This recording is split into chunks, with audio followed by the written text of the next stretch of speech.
Well, hey, and thanks for tuning in to another episode of the Full Frontal Living podcast, which the topic we're diving into today is what if what you want is on the other side of what you didn't want? Let me explain. It's been a long time since I've done an episode where I've just kind of riffed on what is going on in my life and shared as openly and honestly as I can. But this is part of why I started the Full Frontal Living podcast, because I didn't see enough real, honest, and vulnerable conversations happening out in the world. I saw a lot of people putting up this facade of, this kind of perfect life, or this was how you do self-development. And listen, I'm here to share a lot of actionable tips as well. But what I find that my people need from me the most is for me to lead in a way where they can see themselves in my stories. And I've always been kind of a natural born storyteller. So it's taken me a lot of years to learn how to really allow myself to just be completely vulnerable. And I do it because I know that somebody will resonate with the story that I'm going to tell, or they will see themselves in my life and be able to apply it to their lives. So the reason that I wanted to talk about this is why, is what you want on the other side of what you didn't want.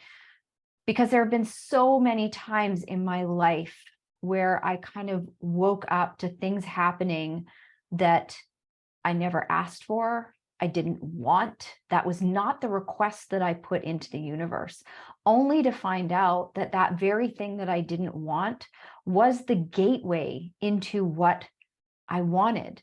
And this starts from as far back as when, I discovered that my husband was an addict, and I had the opportunity to really start to discover and explore who I was and how I was showing up in my life and the things that I was addicted to. And that work was, him going into rehab was the catalyst for me doing the work on myself, which has led me to where I am in my life, and is part of the reason why I've become such a powerful and results-oriented coach. I can see what other coaches don't see. I can hear what other coaches might not hear. And I will say what many coaches do not have the courage to say, because my job isn't to make my clients my best friends. My job is to help them unpack and see the messages and discover the stories that they are telling themselves about themselves that aren't necessarily true, to give them different perspectives. So it still surprises me when things happen in my life that are disruptive, because it's hard not to, just as a human, not to go like, what the heck? Like, why is this happening? I didn't ask for this. I didn't want this. So if you've been tuning into the podcast lately, if you've been following me on Instagram, there have been some massive shifts happening in my life. And when I say massive, it's like an atom bomb was dropped in my world. In the morning, my life was one way, and by the afternoon, everything that I thought was true was not. And to say it took me to my knees would be an understatement. And I have been doing a tremendous amount of work, again, looking at this as an opportunity to dive deeper into some of the things that have been holding me back in my life that I didn't even recognize were there, that were still holding me back. Fears around abandonment, where I can love myself more deeply, where I'm tolerating things in my life out of this unconscious fear that I'm not going to be loved, or that I'm going to be left behind. So as I'm doing this work, I have also been working on, over the past, I would say, couple of years now, kind of dipping my toe in and out as I unravel my own relationship with myself and my masculine energy. So if you're not familiar with feminine and masculine energy, our masculine energy is like the gasoline in the tank. It gets stuff done. And if you're anything like me, and if you're like most of the women who are tuning into this or working with me, and this applies to the men as well, we love our masculine energy. It feels powerful. It can be addictive. It can be all consuming, especially if you like to achieve things, right? It's really this driving force. However, many of us, especially women, have learned to rely too much on that masculine energy, and we've disconnected from our feminine energy. And our feminine energy is our intuition, our flow, our ability to create ease and allow in our lives, the willingness to surrender. And surrender isn't about being a damsel in distress. Surrender is about handing it over, trusting that everything is going to work out, and knowing that everything is fine just as it is, even if it's not the way you want it to be. Feminine energy is about acceptance and creation and inspiration, right? And then your masculine energy is all about taking action on those things. And we need both. And for many of us, if we're too far into our masculine, this is often what leads us into burnout and exhaustion, because we're not allowing ourselves to tend to our energy. And I've done a lot of episodes about how to manage and navigate your energy. So make sure you tune into those or go back and listen to those episodes, because that managing your energy is about being in your feminine energy and honoring its place. There's a reason why we have masculine and feminine energies, why they're both needed when we're raising children, right? That creates a more well-rounded, balanced human. We want to have the nurturing, and we want to have the structure and the discipline. And we want to have the okay, we need to do these things, and we need to have the compassion and the love and create that feeling of safety, right? All of these things can come from the feminine, and it's a much bigger topic than I want to dive into, but I wanted to share that. So this is where I'm working from. Over the years, I have learned to slow down so much. I have learned more to be in my flow. I have embraced my feminine energy in many, many ways. And I've also had this pull that there's more. So it's not that I'm suddenly going to start throwing on flowy skirts and twirling in fields. I'm always going to be driven and ambitious. But how can I allow more of that feminine energy? And how can I allow more of that intuition? And I have been really intrigued, especially through my years of competing.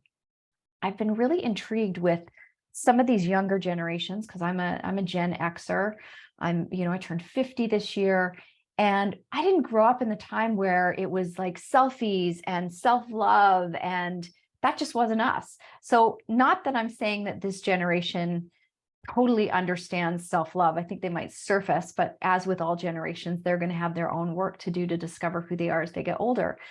But some of these younger generations, these women, they're really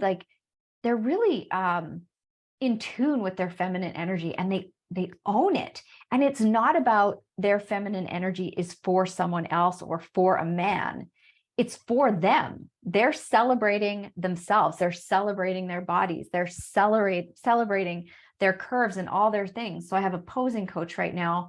I've worked with a couple different posing coaches, and I always choose a different posing coach because they each bring something unique.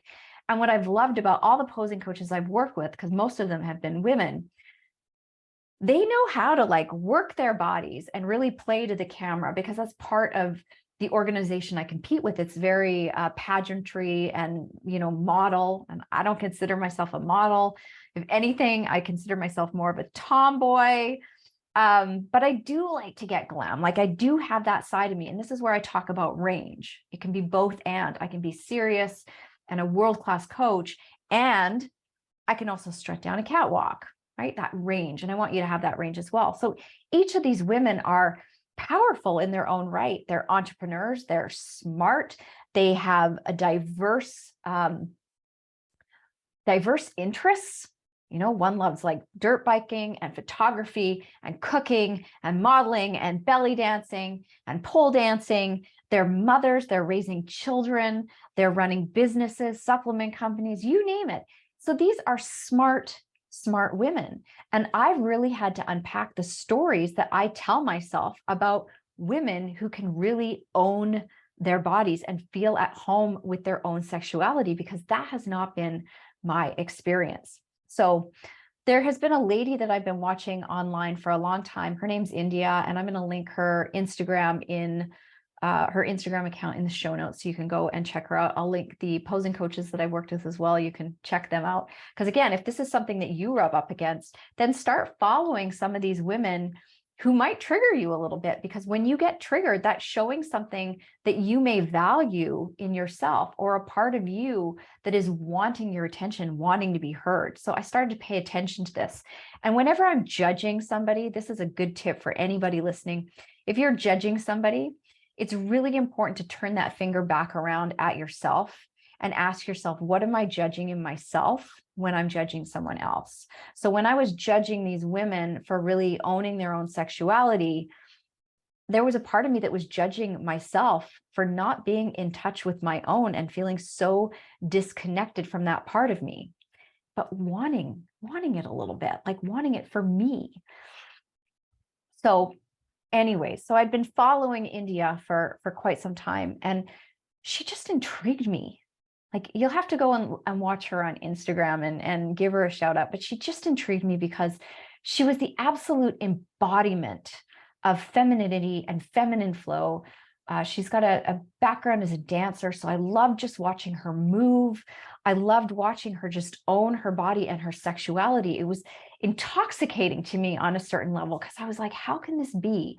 I don't think I can move like that. I don't think I feel at home in my body like that, which was also disruptive for me, because as somebody who's been, like, I've been an athlete my whole life, I've been a dancer, I'm very kinesthetic, yet at the same time, there was this disconnect, right? This belief that I couldn't have that, or that wasn't me. That was for other women, but it wasn't for me.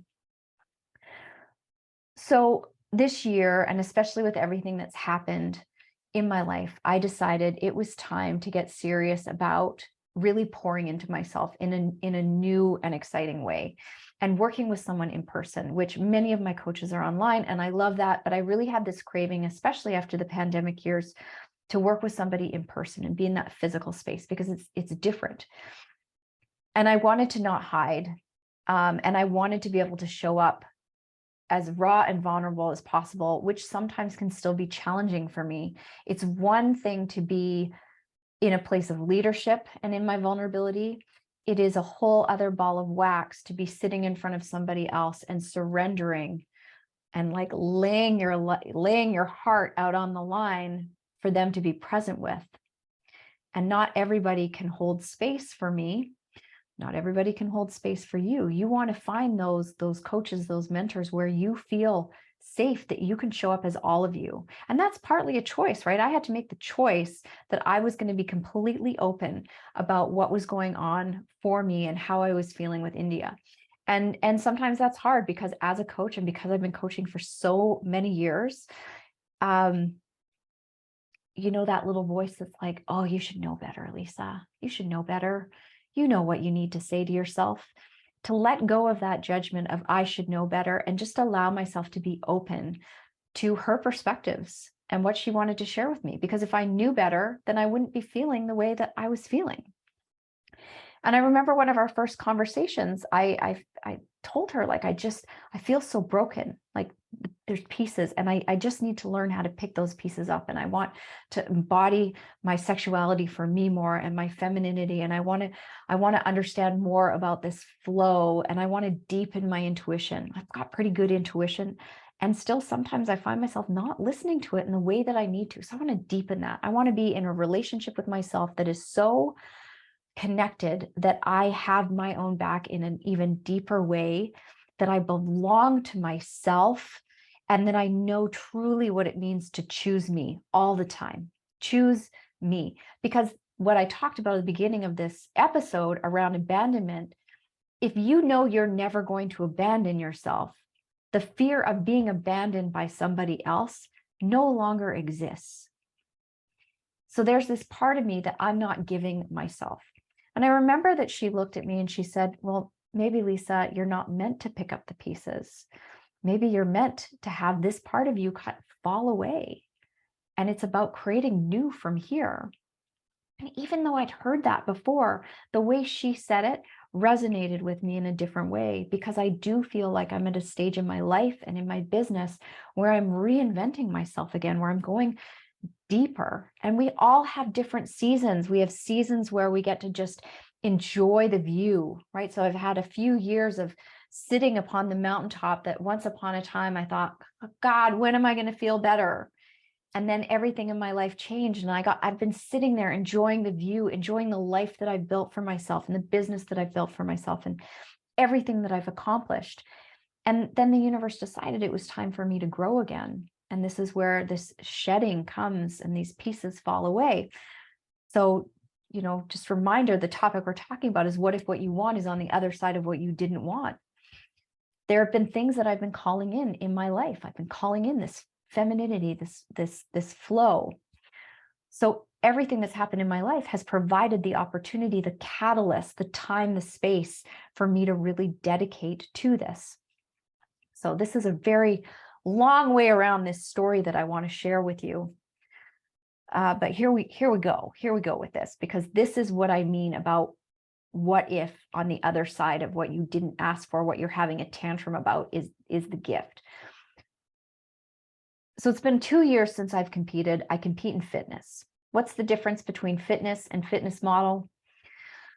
Fitness is a little bit of a harder look, a little bit more cut in terms of leanness, more muscle density. So not so much as like bodybuilding, but definitely like harder, more fierce and intense.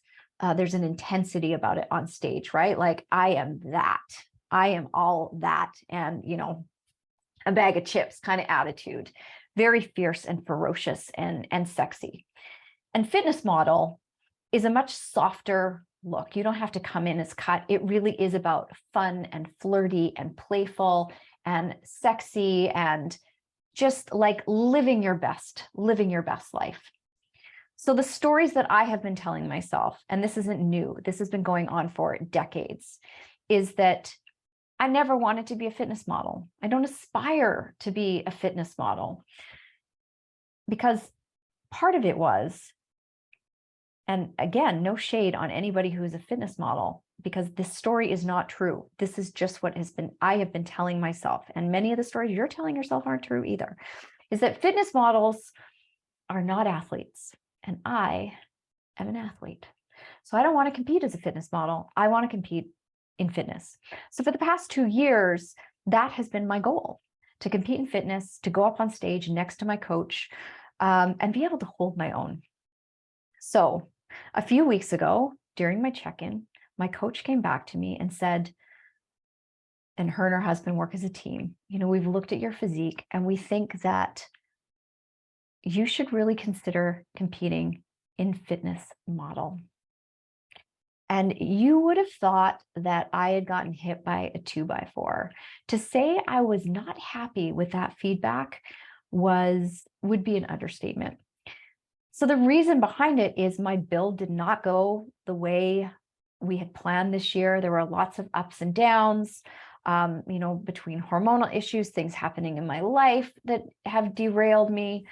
I just wasn't able to put on a lot of extra lean mass. I'm tiny as it is. I'm like 5'1". I go on stage at under 100 pounds.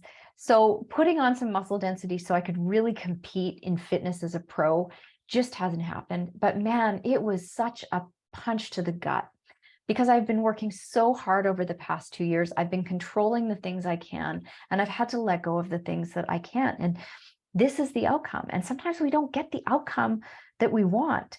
And I also believe we get exactly what we need.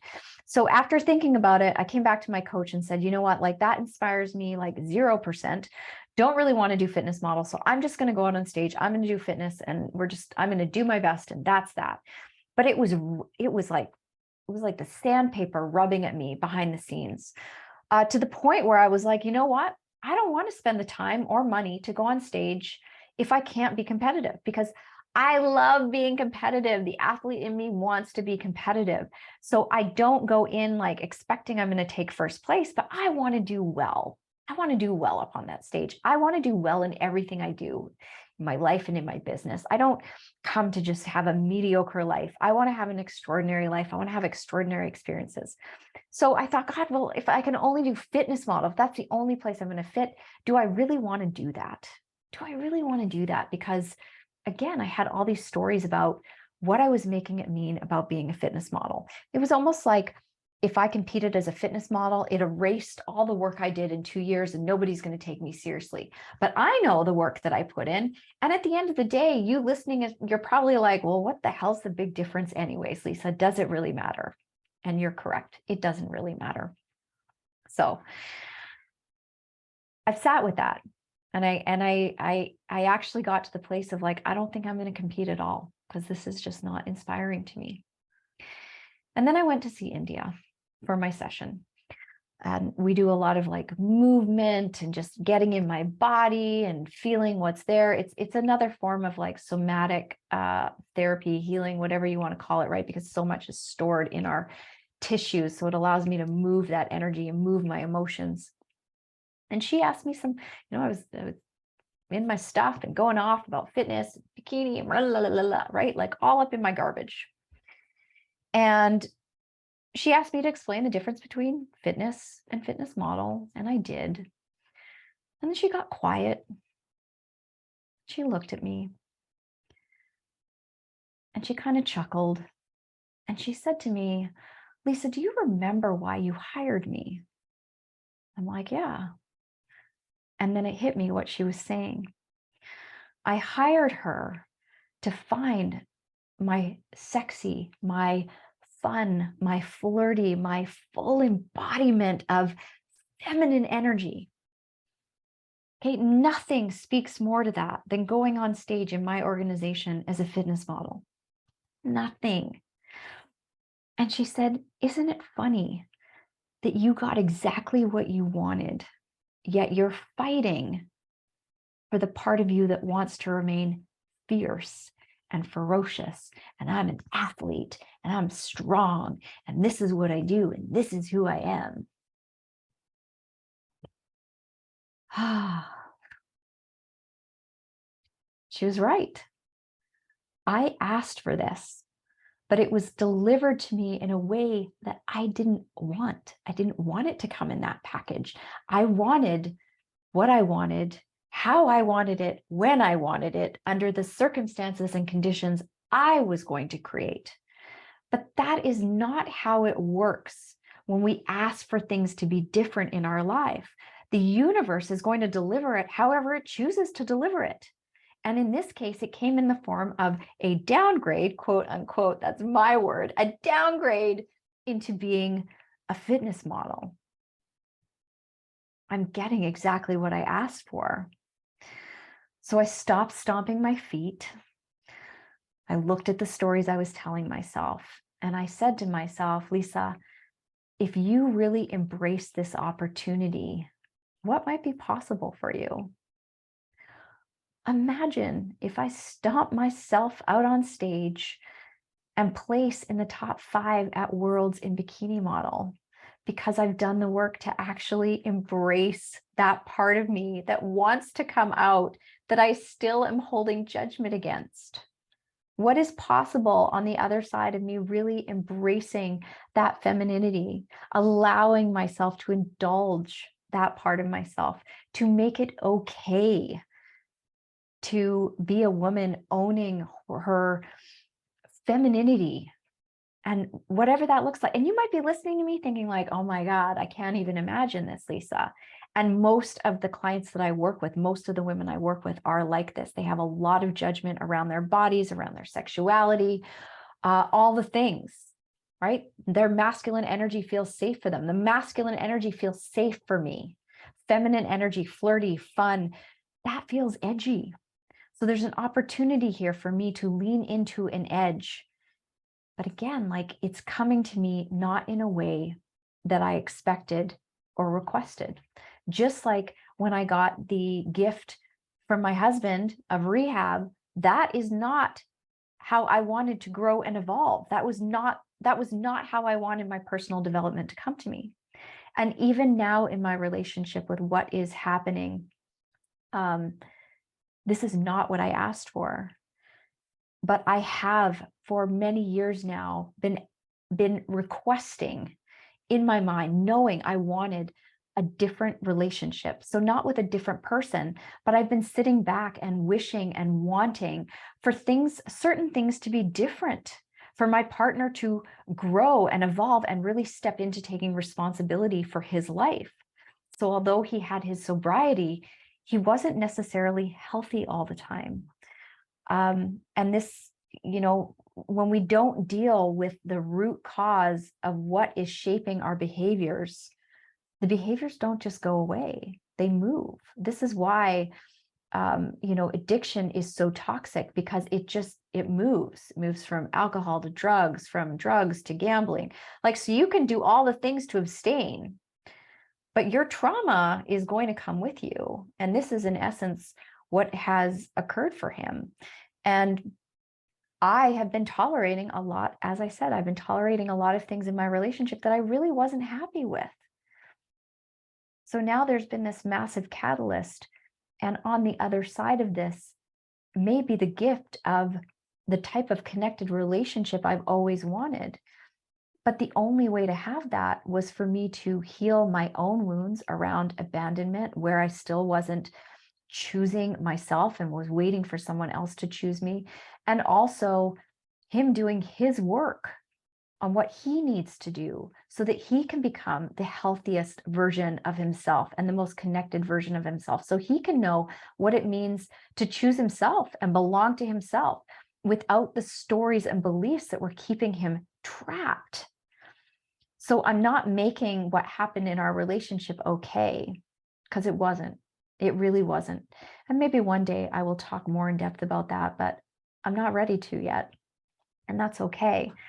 I'm simply sharing that there is always an opportunity when things are happening to look at it as, this is happening to me. Why did this happen? What did I do wrong? What did I do to attract this? Blah, blah, blah. Or we can look at, what is my role in this? What is the opportunity here for me? What can I discover about myself? So again, it doesn't dismiss other people's shitty behaviors, but it does allow you to sit in the driver's seat of your life, to take these opportunities to explore yourself, your edges, to really look at, wait a minute, what have I been asking for? And this might be a crappy way to get what I've been asking for, but ultimately, if it leads to you getting what you've been asking for, does it matter if it came in a shitty box that fell off the back of the UPS truck, that was run over a couple times? Does it matter? Doesn't really matter. It just requires that you stay open and curious and willing to explore. That's it. Instead of getting stuck in the rules of, it has to be this way, it has to look this way, there's a right way from point A to point B, right? I believe that there was a way from point A to point B around how I was going to embrace my feminine energy in a deeper way. I never explored, well, what if that's by doing bikini? It's funny when I talk about it, I have to laugh about it, but this is life. This is life.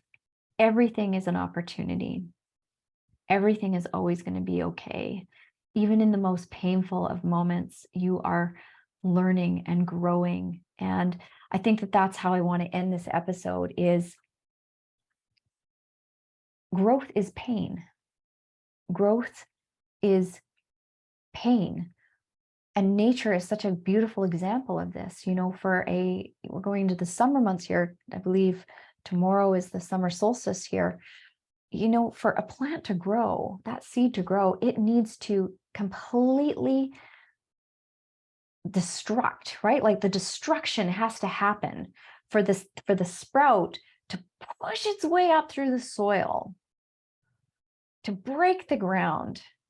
And then it's got to grow while avoiding the bugs and the birds and to reach for the sun. It's got to get enough water.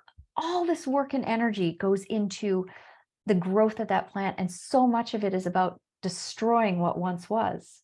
You cannot get a plant without destroying the seed that was holding it in that safe container. And there's many metaphors for this, right? We could look at butterflies, caterpillars going into the chrysalis, and then they turn into like goo, and then they have to break free on their own. And if you try and support them in breaking free, you'll actually kill the butterfly. There's so many examples of the beauty that comes from the destruction. Even if we look at forest fires, although we don't like forest fires, they are a part of nature because the earth knows how to regenerate itself. This is when new plant life shows up afterwards. And let me tell you, the pain of remaining the same, of holding on to your current suffering, holding on to your current stories, your current beliefs, is far worse. It's far worse than the pain you are going to have to endure from creating what it is you want. And there is more for you on the other side if you are willing to walk through that discomfort and meet yourself, meet the parts of yourself that you've been unwilling to meet, to be with, to feel the emotions you have been unwilling to feel, to lean into the edges that you know are there. So I don't know what's going to happen on the other side of this season of destruction in my life, but I know I won't be the same. And I know that things will continue to get better, because when I look back on my life, every time things have broken down and been destroyed, it has grown me for the better.